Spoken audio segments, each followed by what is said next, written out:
Hoy nos encontramos ante un escenario de gran tensión y controversia en Europa, donde dos destacados parlamentarios han lanzado duras críticas contra las políticas de la presidenta de la Comisión Europea, Ursula von der Leyen.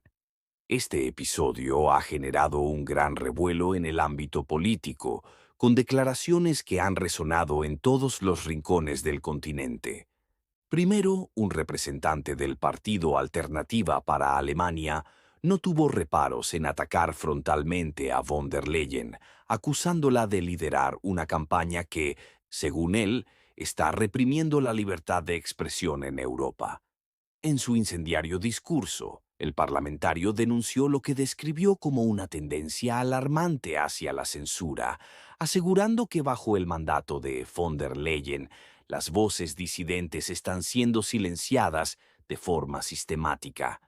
Pero esto no fue todo. Poco después, un parlamentario irlandés subió al estrado y lanzó un ataque aún más mordaz. En su intervención, acusó a Ursula von der Leyen de actuar con una clara doble moral en la política internacional. Este diputado irlandés planteó una pregunta que dejó a muchos reflexionando. ¿Por qué Europa impone sanciones severas contra Rusia, mientras que otros actores en el escenario internacional reciben indulgencia y apoyo de los mismos burócratas europeos? El irlandés no se detuvo ahí.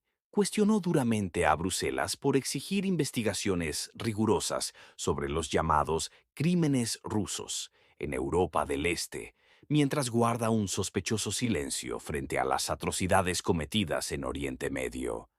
Esta denuncia, cargada de suspenso y dramatismo, tocó una fibra sensible en la audiencia, que se quedó expectante ante las duras palabras del parlamentario. Y como si esto no fuera suficiente, el irlandés terminó su intervención con una crítica feroz a la política energética de von der Leyen. La calificó de absurda, alegando que, a pesar de los discursos grandilocuentes de Bruselas sobre reducir la dependencia del gas y petróleo ruso, Europa sigue adquiriendo estos recursos a través de intermediarios a precios desorbitados. En lugar de cortar sus lazos con Rusia, según el parlamentario, el continente sigue pagando más por lo mismo, mientras los ciudadanos europeos enfrentan facturas energéticas cada vez más elevadas. Con este escenario de fondo, no podemos dejar de preguntarnos, ¿qué está ocurriendo realmente en la Unión Europea? ¿Es von der Leyen responsable de estas políticas tan controvertidas? ¿O estamos ante un problema más profundo que afecta a la estructura misma de la UE? En este video analizaremos en detalle las impactantes intervenciones de estos dos parlamentarios y las implicaciones que sus palabras pueden tener para el futuro de Europa. Además, compartiré mi propia visión sobre el camino que parece estar tomando el continente en estos tiempos de incertidumbre. Así que prepárense, porque lo que está por venir promete ser un debate de alto voltaje que no dejará a nadie indiferente. Vamos allá.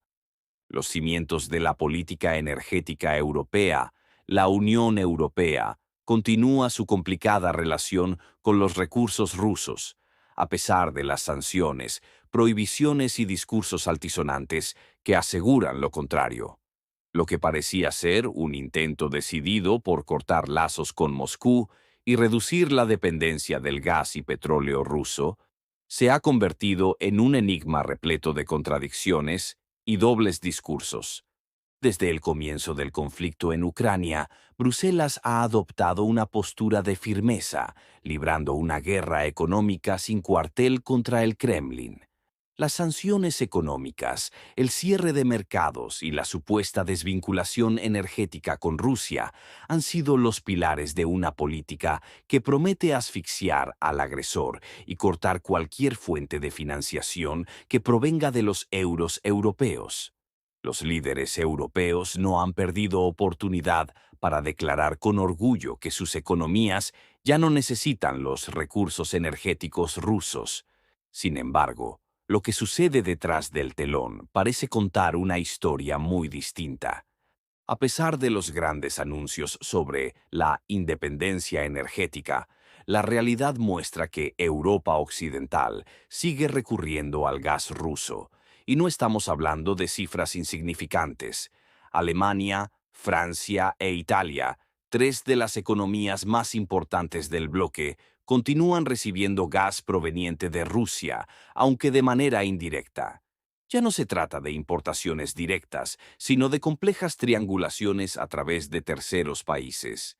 Según los últimos datos de 2024, los puertos en Bélgica están aceptando gas natural licuado, GNL ruso, pero con un curioso giro.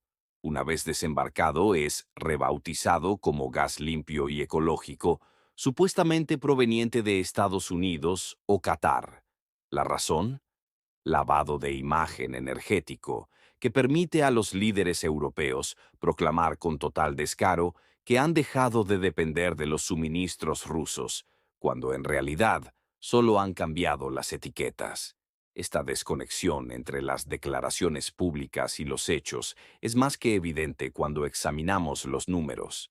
Alemania, que se ha mostrado como uno de los países más críticos con la dependencia de los recursos rusos, compró en 2024 más de 15.000 millones de metros cúbicos de gas natural licuado proveniente de Rusia. Sí, han escuchado bien. Aunque oficialmente se habla de independencia, las cifras pintan una imagen diferente.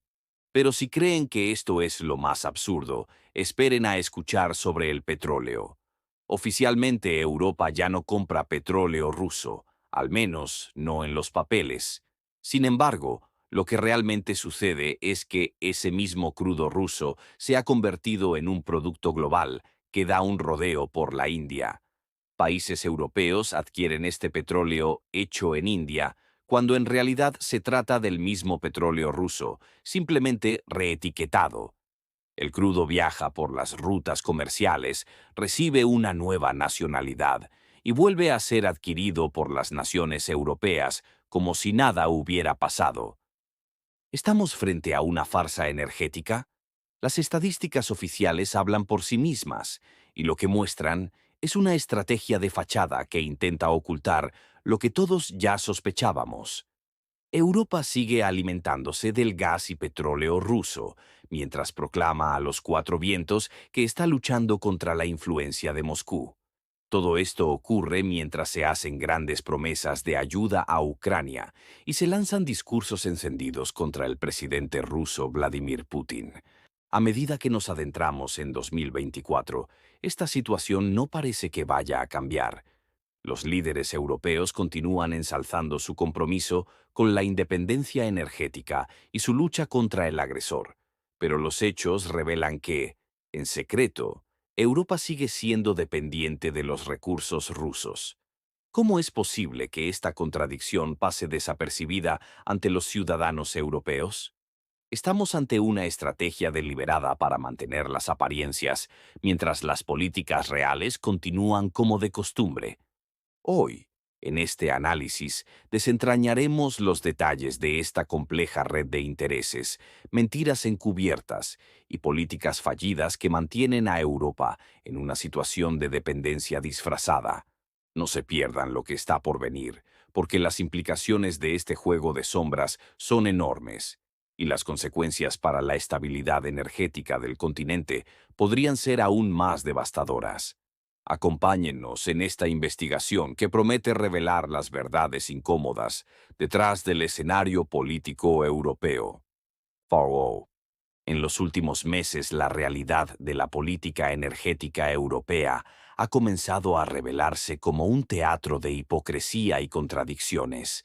Mientras los líderes de la Unión Europea proclaman a viva voz su independencia del petróleo y gas ruso, la verdad es mucho más oscura. El suministro ruso sigue llegando a Europa, solo que ahora disfrazado bajo otras etiquetas y con un sobrecoste que está asfixiando a las economías europeas. La India, que se ha erigido como el principal intermediario en este turbio juego, procesa el petróleo ruso, lo refina ligeramente y luego lo envía de vuelta a Europa, con un precio inflado entre un 300% y un 400%. A través de esta maniobra, los líderes europeos se sienten cómodos presentando a sus votantes una fachada de virtuosismo energético. Sin embargo, detrás de esta fachada, Occidente sigue consumiendo el mismo petróleo ruso que prometió dejar atrás. ¿El resultado? Un panorama en el que Europa se mantiene energéticamente dependiente de Moscú, mientras simula haberse liberado de esa dependencia. El impacto de esta farsa no ha tardado en sentirse. Alemania, uno de los países más dependientes del gas ruso, ha visto un aumento en los precios de la energía de un asombroso 50%, lo que ha generado una crisis económica y social. Francia, por su parte, ha enfrentado una escasez crítica de combustibles, provocando una ola de protestas que ha sacudido al país. Italia, que también pregonaba haber logrado la independencia energética, se ha visto obligada a incrementar sus compras de gas y petróleo a principios de 2024, pero ahora adquiriendo esos recursos a precios exorbitantes a través de intermediarios. Este círculo vicioso ha llevado a Europa a una trampa de su propia creación. Al intentar aparentar principios y moralidad, rechazando los suministros directos de Rusia, Europa se ha sumido en una crisis energética en la que paga el triple por lo que antes obtenía de forma más económica y directa. Los líderes europeos pueden hacer declaraciones altisonantes sobre su lucha contra Rusia, pero la cruda realidad es que siguen financiando, de manera encubierta, la economía rusa. Las sanciones, los boicots y las prohibiciones solo han dado lugar a una maraña de engaños en la que los recursos energéticos rusos siguen fluyendo hacia Europa, con un simple cambio de etiqueta y una factura mucho más abultada. Esta absurda realidad ha llevado a figuras políticas a levantar la voz. Recientemente, un parlamentario irlandés lanzó una crítica directa a la presidenta de la Comisión Europea, Ursula von der Leyen. En su intervención señaló con ironía la bienvenida que von der Leyen debería recibir en Irlanda, país que sufre las consecuencias de las políticas energéticas de la Unión, y planteó una pregunta incómoda.